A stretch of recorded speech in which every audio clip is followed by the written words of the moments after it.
Ha llegado el momento de escuchar la palabra de Dios.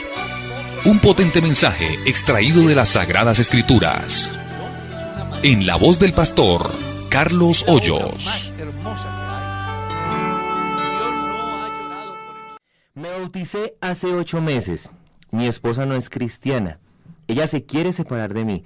Tenemos 16 años de casados. Escuchando su predicación del domingo me surge una duda, ya que mi esposa me quiere poner abogado por lo que no hago lo que ella dice con los niños. Ella quiere que los niños vivan 15 días con el papá y 15 días con la mamá. Yo no he podido estar de acuerdo con eso, por el impacto para los niños. ¿Hasta dónde debemos soportar o aguantar los cristianos? ¿Qué sería lo mejor en este caso, sobre todo pensando en los niños? Pues creo que ahí lo que se debe de hacer es buscar la forma de llegar a acuerdos entre ellos. En caso de que se complique, busquen un árbitro, que puede ser el pastor, que los visite y exponga las razones por las cuales las cosas no están funcionando. Y entonces ese árbitro, que puede ser el pastor o un integrante de la red de familia de la iglesia, los puede asesorar, los puede orientar y encontrar soluciones. En caso de que la señora persista en la decisión de separarse, pues yo le recomendaría que acuda a el defensor de familia a nivel legal, para que allí pues les den la orientación desde lo legal y cómo funcionaría. Es muy importante que la persona, que en este caso es un hermano que está diciendo que él no quiere separarse, pues yo lo felicito. Pero si su esposa no quiere vivir con usted, usted no está obligado a vivir con una persona que no quiere vivir con usted. Entonces, creo que lo mejor que usted debe hacer es poner esta situación en las manos de Dios, buscar un árbitro que puede ser el pastor de la iglesia o un asesor de la red de familia de la iglesia, y en el peor de los casos, pues agotar el recurso legal para que a través de la ley le definan cuál sería el estado o en qué condición quedarían los hijos, bajo quién quedarían los hijos. Aunque lo recomendable es que no haya separación, porque se hace mucho daño a la familia. Amén. Mira esta pregunta, hermano Carlos. Dios lo bendiga, Pastor Carlos. 1000 bendiciones para todos en la mesa de trabajo. Yo me congrego en Filadelfia. Bueno, un saludo para todos allí en los Estados Unidos. Dice, quisiera permanecer anónimo a esta pregunta. Bueno, no sabemos quién la envió. Aquí aparece anónimo. Y dice lo siguiente. Quisiera saber cuál es su opinión, qué dice, y también qué dice la iglesia acerca de las personas que tienen bigote o que tienen barba. ¿Pueden servir en el altar ministrando o cantando? Porque nuestro pastor dijo una vez que no permitía que alguien subiera al púlpito con barba. Me gustaría que llevara esta pregunta ante usted y me diera respuesta. En el pasado, a ver, lo que pasa es que la vida es un proceso, ¿sí? Hubo muchas cosas que en el principio no eran permitidas, pero en la medida que fue avanzando el tiempo, las circunstancias se llegaron a tener que tomar decisiones en determinadas situaciones. Entonces yo les hago un recuento para que ustedes caigan en cuenta y tratemos de asimilar. Ahora 50 a 60 años no se podía tener televisión, por ejemplo. Dígame, ¿quién no tiene televisión hoy? ¿Ya? Ahora 60 años no se podían tomar fotos en el salón. Yo me casé hace 46 años y nosotros no tenemos fotos de nuestro matrimonio ni de mis hermanos que se casaron. Porque no se permitía. Porque en ese tiempo se pensaba que era malo, que era pecado. Claro, la iglesia estaba naciente y pues habían unos celos que bien intencionados, de todas maneras no era lo que realmente exige Dios. En ese orden de ideas también la barba. Ujú. En la iglesia hubo un tiempo donde no se permitía que las personas,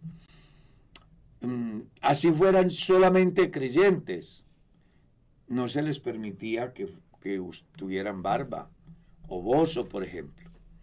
Pero el tiempo ha ido pasando y en la investigación de la palabra no existe un solo texto que censure el tener barba.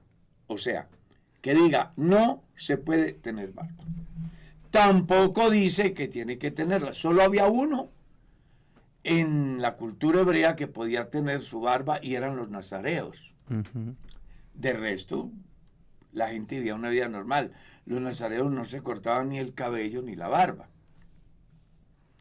Cuando entramos acá a este tiempo, y es la iglesia, es muy importante que se tenga en cuenta que la iglesia a nivel de institución no prohíbe que las personas tengan barba, aclaro, en Colombia, Ujú.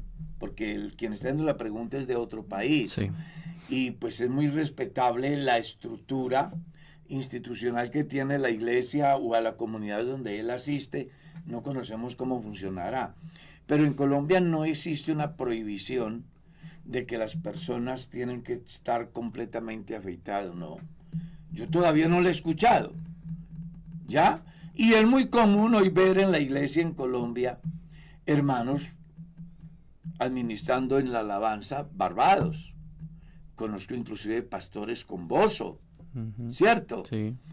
Y pues no he visto que les afecte ni en su vida cristiana, ni les afecte para el servicio. Pero aclaro, estamos en Colombia. Cada iglesia en cada país tiene una forma de administrar unos requisitos. Es posible que allá existe ese requisito. Y yo le recomendaría al hermano que si tiene allá ese requisito, no se incomode. Agradezca porque de todas maneras, quien lo está haciendo no lo hace por hacer un daño, sino buscando conservar de alguna manera unos valores que ellos creen pertinente dentro de su administración. Y qué mal haría yo como pastor entrar a juzgar el siervo ajeno. Ujú. No, cada iglesia en cada país tiene una administración, una reglamentación y en consecuencia, pues cada director en cada país es el responsable de cómo guía la iglesia del Señor. Pero en lo que corresponde a Colombia, todavía no he leído en el reglamento interno que diga prohibido tener barba. ¿O usted lo ha leído, pastor? No, señor, no dice. No lo dice. No lo dice. Eso es algo muy opcional. En mi caso personal, yo me afeito día por medio. Pero no porque la iglesia me lo imponga, sino porque yo me siento fastidioso. Ajá. Cuando el pelo me toca aquí la oreja, yo ya digo estoy peludo. Entonces me peluqueo. No porque la iglesia me diga que tenga que vivir así rapadito. La iglesia, pues, simplemente nos hemos dedicado a predicar el evangelio. Amén. Amén. Amén. Tengo una pregunta de carácter teológico, pastor. La persona la dice así. Pastor, ¿qué es la predestinación? ¿Es bíblica? Sí, la predestinación es bíblica. Lo que pasa es que cuando hablamos de predestinación, que es una temática que no se toca en las iglesias, ¿ya? Porque parece que existe un temor en ese campo. Y todo se da porque hay unos que se inclinan por la predestinación directa y otros que creemos en la predestinación condicional. ¿Ya? Dentro de las doctrinas fundamentales de la iglesia no aparece esa doctrina. Pero es una doctrina bíblica. Usted la encuentra en la carta a los Romanos capítulo 8. A los que aman a Dios todas las cosas les ayudan a bien, esto es a los que conforme a su propósito son llamados. Capítulo 8, verso 28. Dice, porque a los que antes conoció, los predestinó. Y a los que predestinó, los llamó. Ahí aparece la palabra predestinación. Luego Pablo en el capítulo 1 de la carta a los Efesios dice, según nos escogió en Cristo desde antes de la fundación del mundo, para que fuésemos santos sin mancha delante de Él. En amor, habiéndonos predestinado para ser hijos suyos según el puro afecto de su voluntad. En esa carta aparece 2 veces la palabra predestinación en el mismo capítulo. O sea, la predestinación es una realidad. El problema con la predestinación no es la predestinación en sí, sino la interpretación que hace el estudiante o el líder o el pastor. ¿Ya? ¿Por qué? Porque hay 2 corrientes. Al hacer mención de ciertos grupos, no busco en ninguna manera atacar, porque pues de eso no se trata.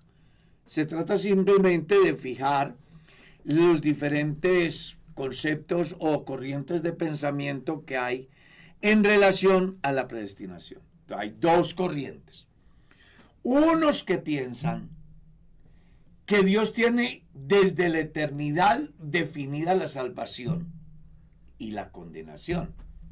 Déjeme hablar en el lenguaje que el pueblo puede entender. Dios dijo en la eternidad pasada, Julano se salva y Julano se condena. Julano se salva y Julano se condena. ¿Ya? Estoy tratando de ser asequible en el lenguaje. Todo porque la Biblia dice, según nos escogió en Él desde antes de la fundación del mundo. O porque fuimos predestinados en Cristo. Y de ahí se pega una escuela que se llama la predestinación directa. En esa escuela de predestinación directa hay unos grupos que se llaman cristianos y que piensan así, como es por ejemplo el calvinismo, el luteranismo, el mormonismo, testigos de Jehová, el adventismo, creciendo en gracia. Son grupos que piensan así. ¿Está claro? Pero con diferencias. Por ejemplo, un mormón dice que Dios escogió a los blancos y tiene determinado que los negros se condenen, porque ellos son racistas, discriminan. Y no se lo digo porque se me ocurra. A mi oficina me visitaron 2 misioneros que creen la tesis de Joseph Smith, ¿no? Y me llamó mucho la atención que iba uno de piel negra o afro. Yo le dije, venga, ¿y usted qué hace ahí? Si desde el pensamiento de su líder usted no tiene nada que ver con Dios ni la salvación. ¿Y sabe qué me dijo? Pastor, esa es la verdad. A mí me llamó la atención que estuviera ahí. En el caso de los otros, piensan, como el calvinismo, de que todo está en el programa de Dios y nada es variable. Como Él lo decidió, así es. Entonces, yo voy por el camino y me tropiezo. En el plan de Dios estaba que yo me tropezara. Si me va mal, entre comillas, en el plan de Dios estaba que yo me tropezara. Con respecto a la salvación, igualmente ellos piensan que Dios tiene unos para salvación y otros para condenación. Y así la mayoría de los grupos que se matriculan con la escuela de la predestinación directa. Y argumentan, por ejemplo, Caín se perdió porque era del malo. ¿Ya? Y dicen que Abel se salvó porque pues Dios ya lo tenía planillado para salvación. Caín no. Pero ellos desconocen el texto, aunque lo hayan leído. Porque si uno mira en Génesis capítulo 4, Cuando Caín se incomoda con su hermano y piensa quitarle la vida a su hermano, Dios lo llama. Caín, ¿por qué estás enojado? ¿Por qué estás de mal humor? ¿Es que no entiendes que si haces el bien serás elogiado? Pero si haces el mal, el pecado está a la puerta. A ti te vendrá el deseo de pecar, pero tú podrás dominar ese deseo. Entonces Caín se perdió. ¿Por qué? ¿Porque estaba predestinado para condenación? ¿O porque a pesar de que tenía la posibilidad de salvarse, no la aceptó? ¿Está claro?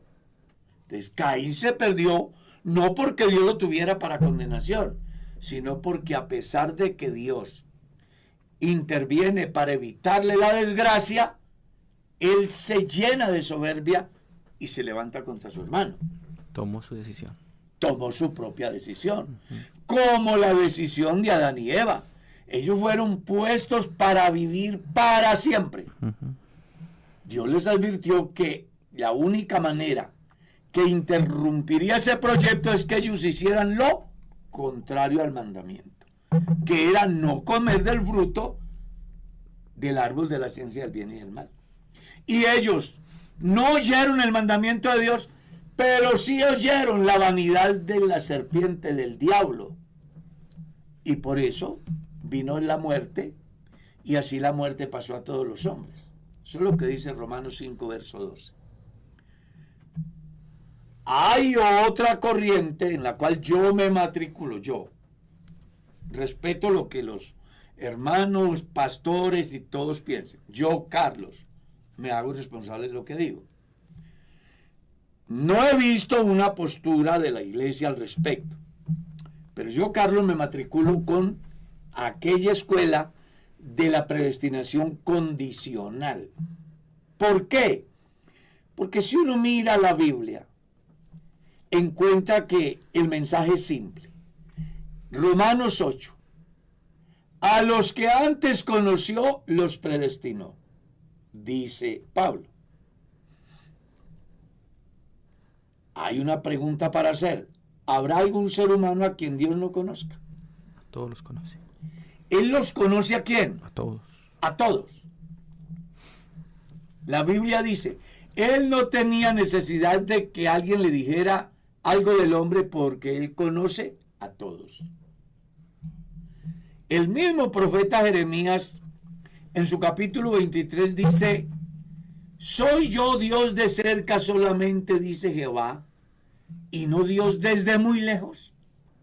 ¿Se ocultará alguno en escondrijos que yo no lo vea?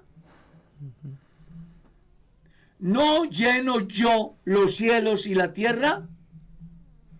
Luego el salmista decía, oh Jehová, tú me has examinado y conocido.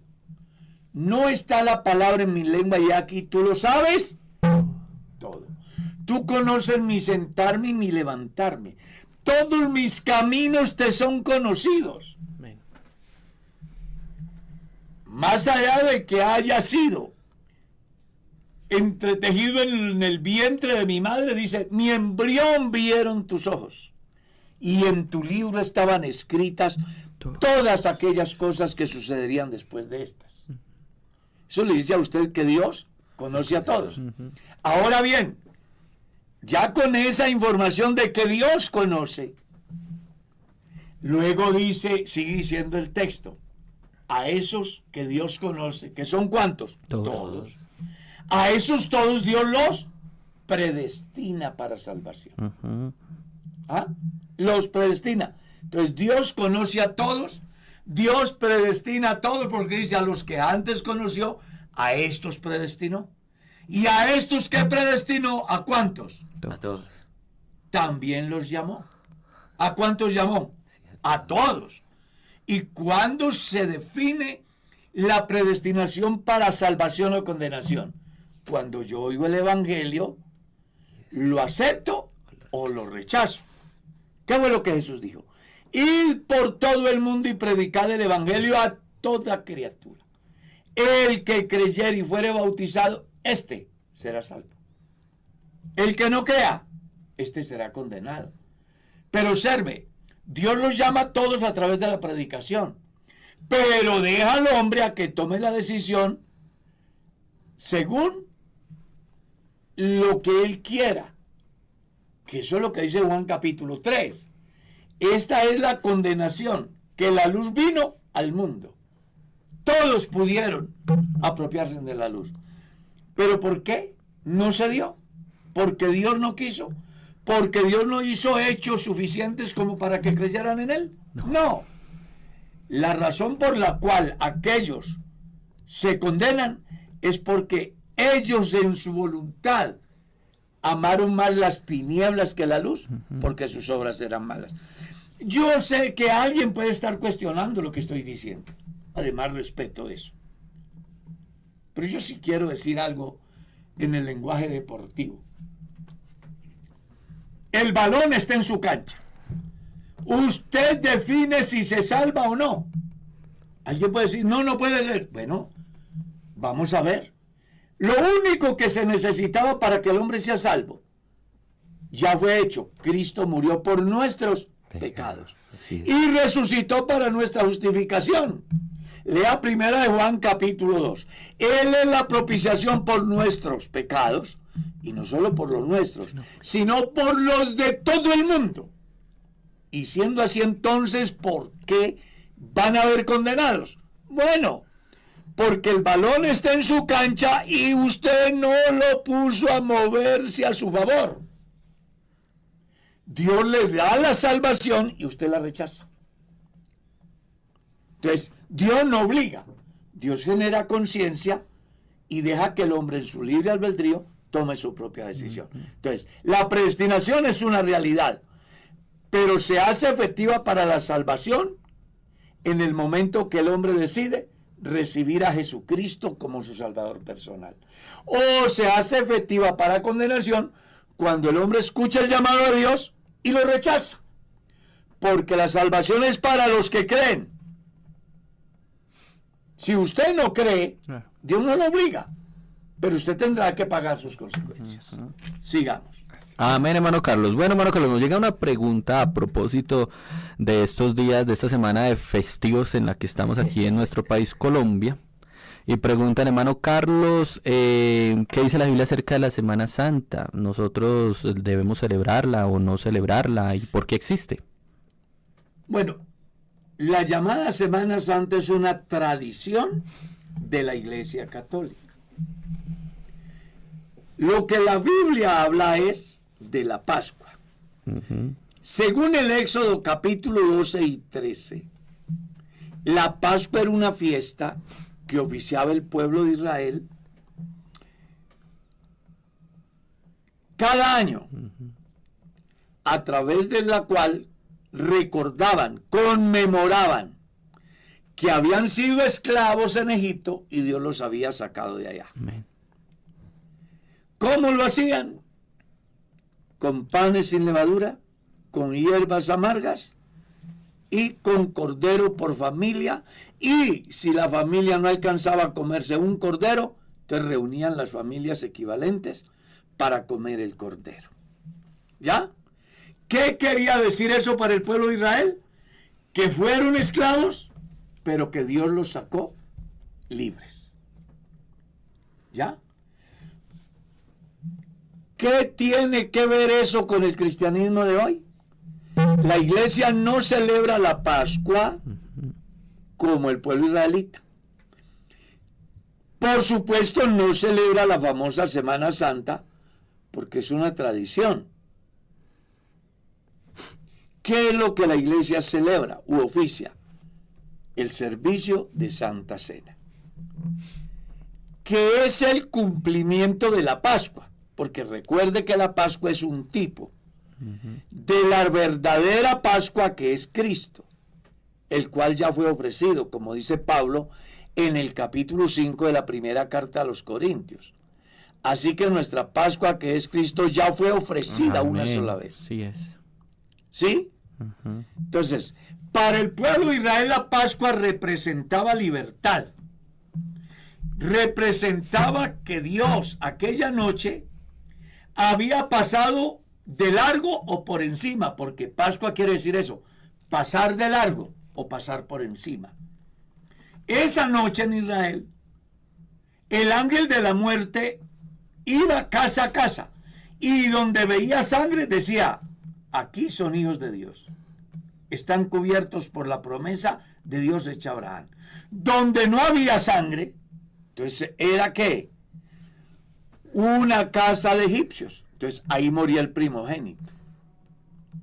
Por eso es que el pueblo de Israel celebra la Pascua.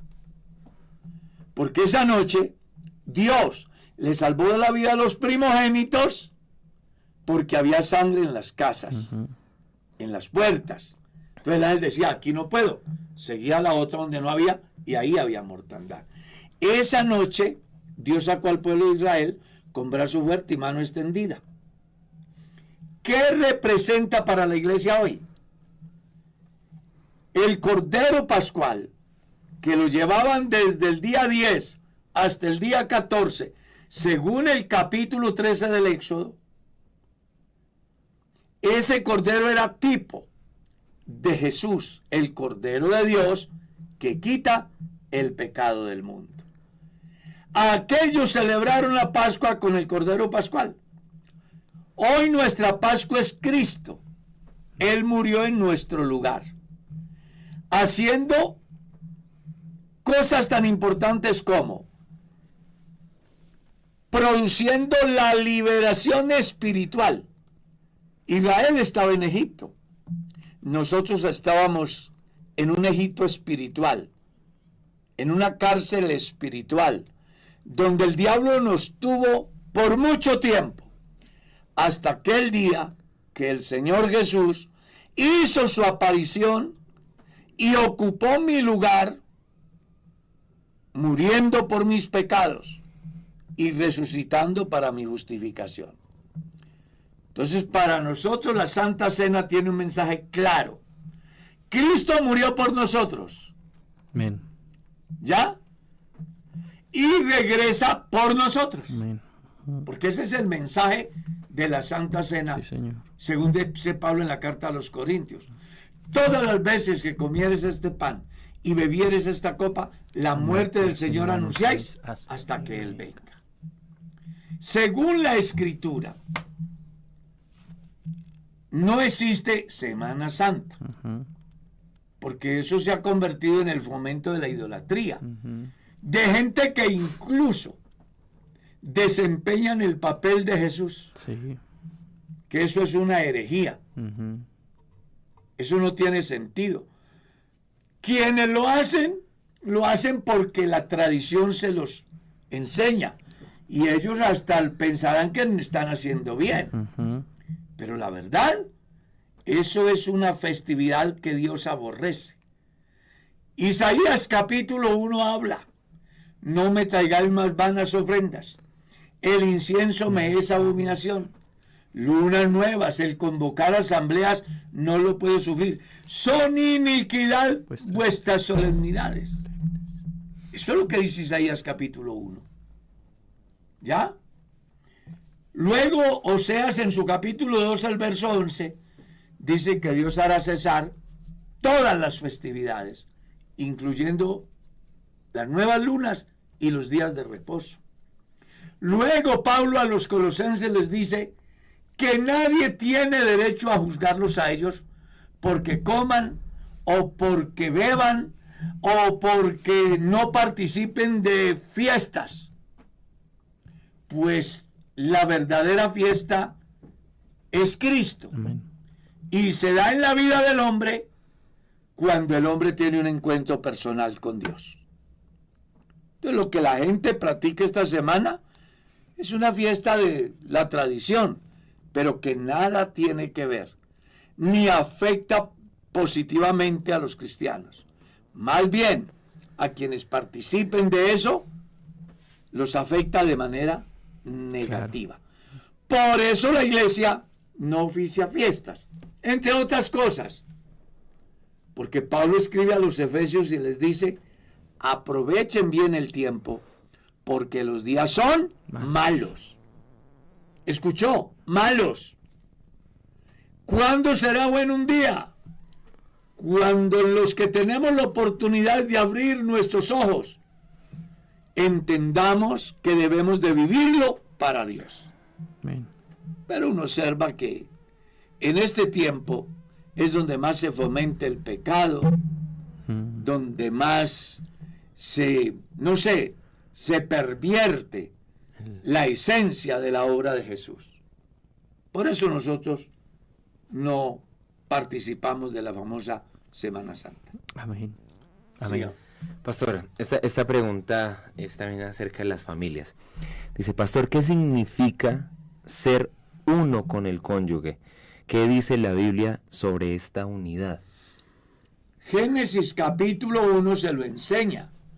Por esto dejará el hombre a su padre y a su madre y se unirá a su mujer y los dos serán una sola carne. ¿Ya? En el Salmo leemos, oye hija y olvida tu pueblo y la casa de tu padre, enseñando que tanto el hombre como la mujer al unirse les toca salir de allá y de allá para hacer un solo proyecto que se llama hogar. Y cuando se habla de una sola carne, está hablando de la consumación del matrimonio. Pablo, haciendo alusión en el capítulo 7, decía que la pareja podía separarse solo si se ponían de acuerdo para ocuparse sosegadamente en la oración. Le hablo en el capítulo 7 de la primera a los Corintios. Y luego dice, y luego que hayan cumplido el tiempo de oración, dice, volved a juntaros en uno para que no os tiente Satanás a causa de vuestra incontinencia. Cuando habla de una sola carne, está hablando de intimidad. Intimidad. Simple y llanamente de eso. Sigamos. Mira esta pregunta, hermano Carlos, que nos llega desde Panamá. Dice así. Hermano Carlos, es que hay un pastor aquí en Panamá que siempre en sus enseñanzas no pronuncia la palabra Jehová y va dejando esa enseñanza en la iglesia. Cuando los hermanos ya dirigen y leen la Biblia en el púlpito, cambian la palabra de Jehová por el Señor. Y en los coros es igual, le cambian la palabra Jehová por Jesús. Por favor, ¿usted podría en uno de sus programas explicar esto? No es normal en nuestra iglesia que un pastor haga eso a donde vaya. Él ya no está aquí, pero dejó eso implantado en la congregación y aún hay hermanos que lo hacen. Pues la iglesia en Panamá es una misión nuestra. Ahí hay un misionero. Creo que el conducto regular, en este caso, si existen distritos son los directivos, y si no existen distritos sino misionero y dependencias de él, pues hablar con el misionero para que les instruya en ese campo. Porque no puede ser que la Biblia habla de Jehová y yo no lo pronuncie. Cuando el mismo Salmo 100 dice, reconoced que Jehová es Dios. Los salmos enseñan, alabad a Jehová naciones todas, cantad alegres. Entonces, la Biblia habla de Jehová, la versión que nosotros tenemos. Otra versión, la católica, habla de Yahvé. ¿Ya? Para referirse a Dios. Si yo no estoy de acuerdo, pues entonces no puedo tener la Biblia. Porque una Biblia sin el Antiguo Testamento no es Biblia.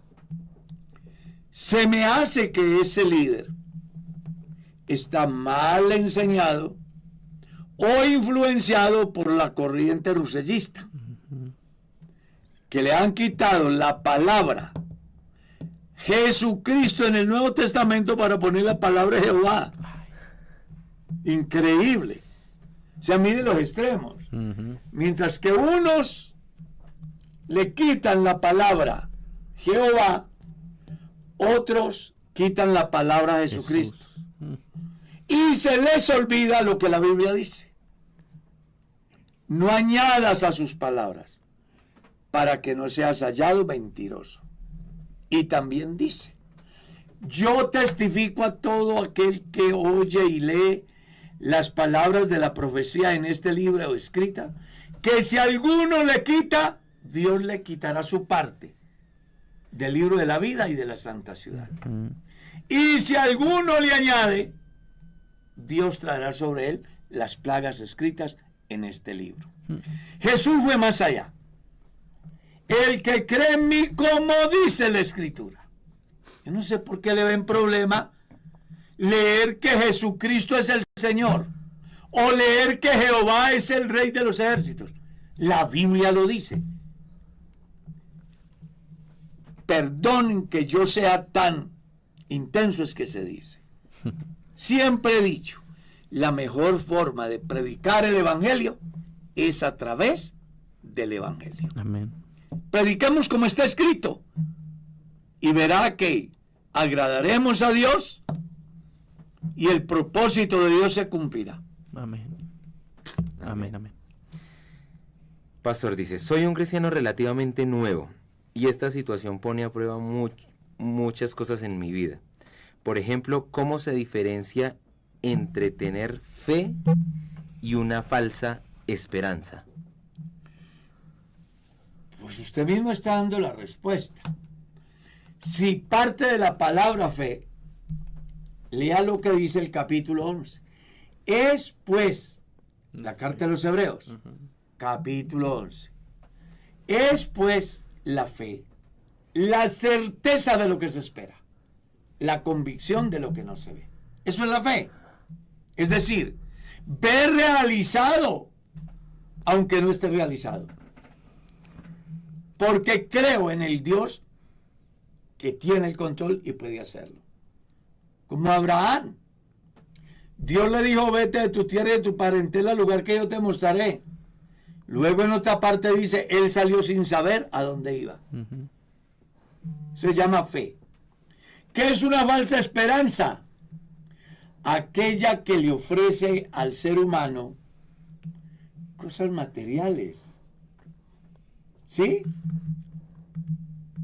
Que al final no se dan. ¿Qué es una falsa esperanza? Aquella que no es alcanzable, que aunque se la dicen es imposible, porque en primer lugar no está direccionada por Dios, sino por los conceptos humanos. ¿Sí? A un amigo en Bogotá fue a una presunta iglesia que es un partido político, y le profetizaron en el oído hace 30 años que iba a ser alcalde de Bogotá, se murió y no fue alcalde. Eso es una falsa esperanza. Pero los hombres y mujeres que creemos a Dios, como dice la Escritura, no tenemos falsas esperanzas. Amén. Tenemos la certeza de que fiel es el que prometió. Sigamos. Amén, hermano Carlos. Mire esta pregunta que nos llega y dice, Dios lo bendiga, pastor, espero con el favor de nuestro Dios que se encuentre muy bien a toda la mesa de trabajo. Mi pregunta es, si yo le fallé a Dios y caí en pecado de adulterio y fornicación, estando sirviendo en el comité de intercesión, ¿yo tengo que decírselo a mi pastor? ¿O si yo solamente reconozco delante de Dios que fallé y pequé y me aparto de ese pecado, ya con eso es suficiente? Sí y no. La Biblia enseña que nuestros pecados se los debemos confesar a Dios, ¿no? Cuando el hombre peca contra el hombre, los jueces le juzgarán. Eso fue lo que dijo el hombre de Dios en el pasado. Pero si el hombre peca contra Dios, ¿qué?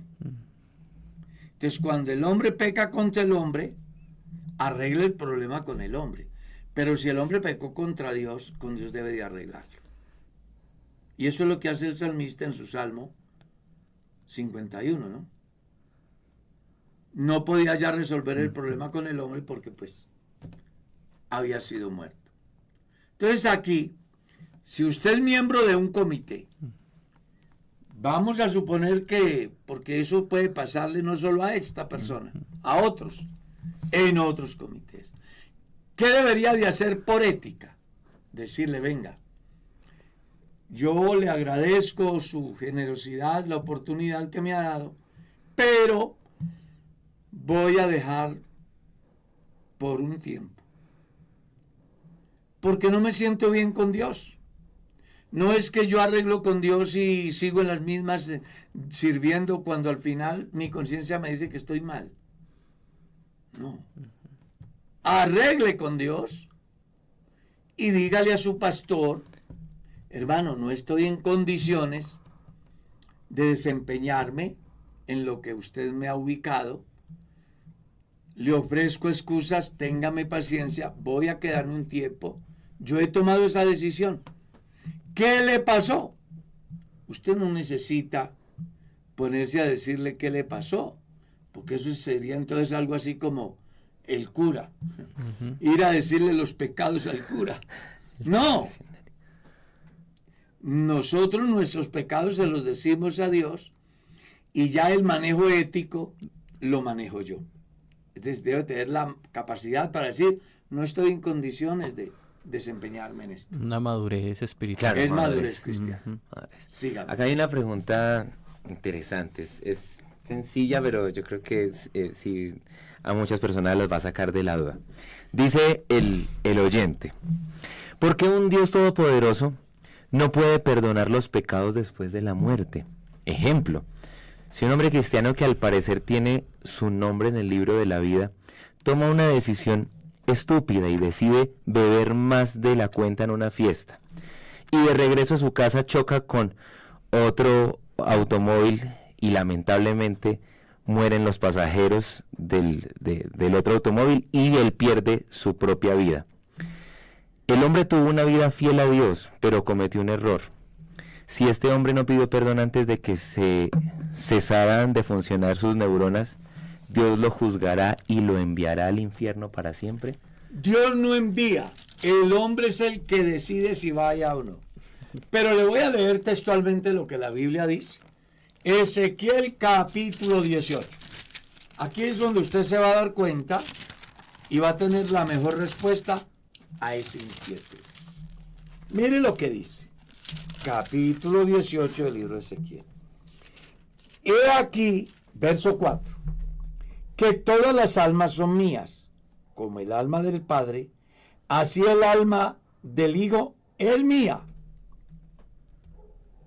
Pero hay el alma que pecare, esa morirá. O sea, todos pertenecemos a Dios hasta el día que rompemos ese pacto que Dios hizo con nosotros. Dice, sigue diciendo la Escritura: y el hombre que fuere justo e hiciere según el derecho y la justicia, que no comiere sobre los montes, ni alzare sus ojos a los ídolos en la casa de Israel.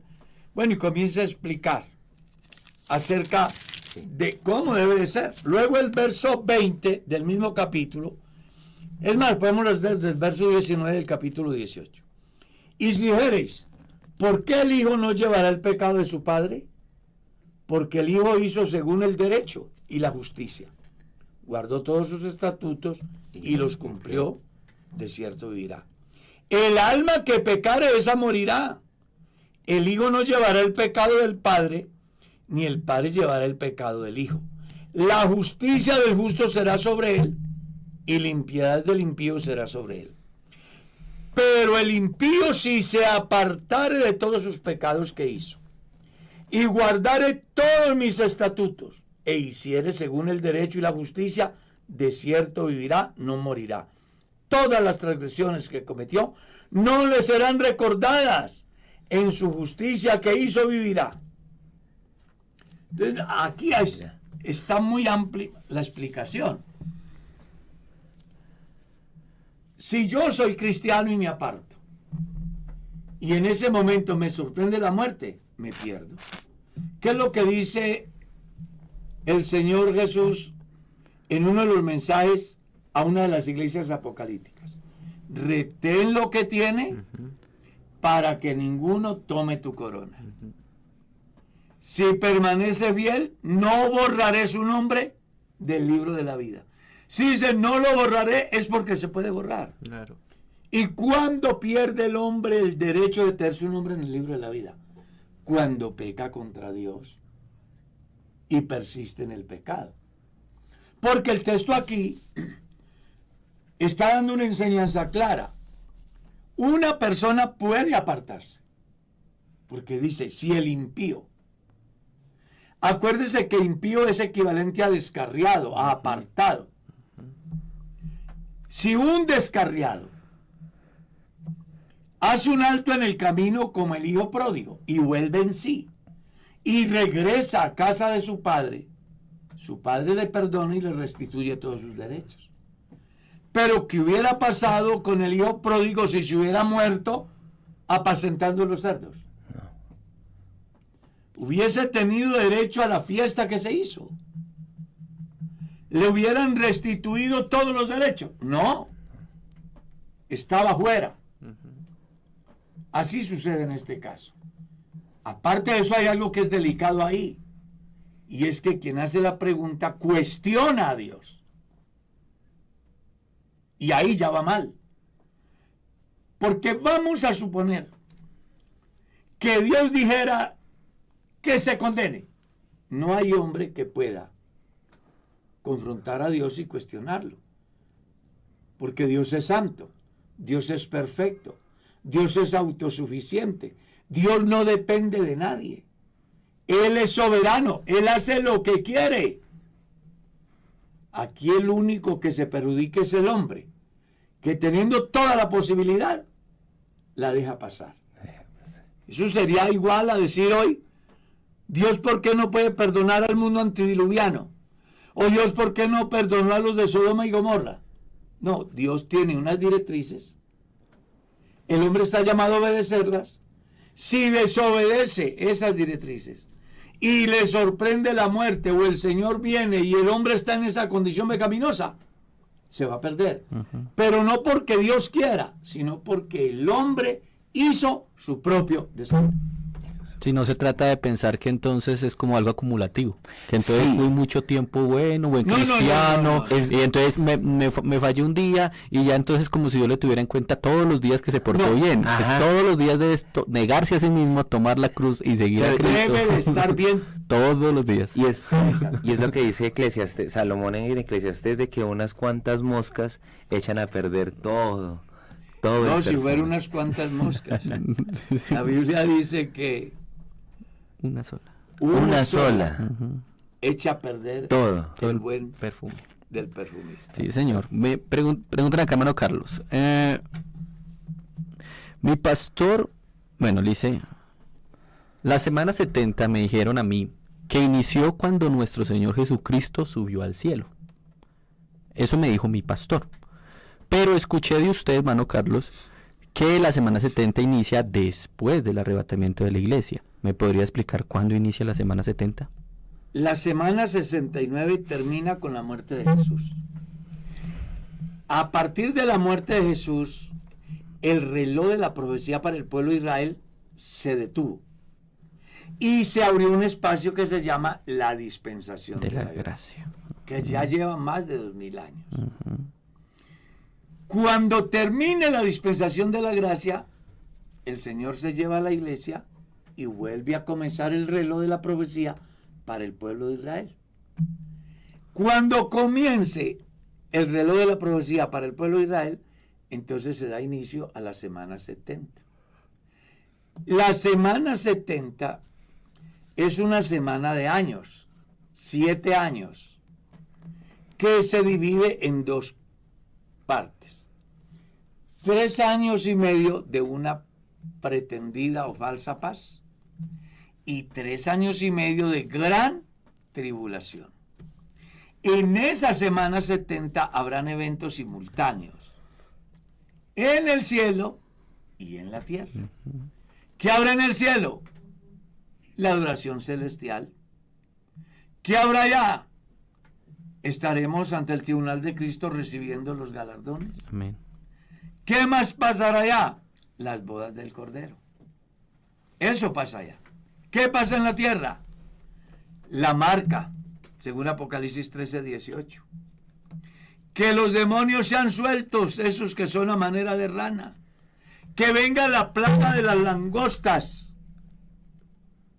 Que sin duda alguna se dio la profecía en el tiempo y según lo que se veía ya, porque arrasaba con todo. Hoy esas langostas son esas naves, esos aviones de guerra, esos tanques de guerra que arrasan con todo. Solamente miren cómo está la Franja de Gaza, por ejemplo. O cómo está Ucrania. Arrasado. Bueno, así como las langostas arrasaban todo lo verde en el tiempo que se da la profecía, así a través de estos instrumentos de guerra, arrasará con todo en ese periodo que se llama la semana 70 de Daniel, pues habrá una gran guerra, la guerra del Armagedón, donde dice la Biblia que la sangre subirá hasta el freno de los caballos. Sí. Va a morir el 70% de la población mundial durante ese periodo. ¿Cuándo terminará? Cuando Jesucristo venga y con él toda su iglesia a hacer el juicio de las naciones vivientes, según San Mateo, capítulo 25, el versículo 31. ¿Qué le recomiendo? Que sea fiel a Dios, porque si usted no se salva ahora, en ese periodo no habrá salvación para los gentiles, solo habrá salvación para el pueblo de Israel. Como Dios ha dicho, me volveré a levantar el tabernáculo caído de la casa de David. ¿Se podría decir que entonces la profecía de Daniel acerca de las 70 semanas es algo que es netamente para el pueblo de Israel? Sí, señor. Netamente para el pueblo de Israel.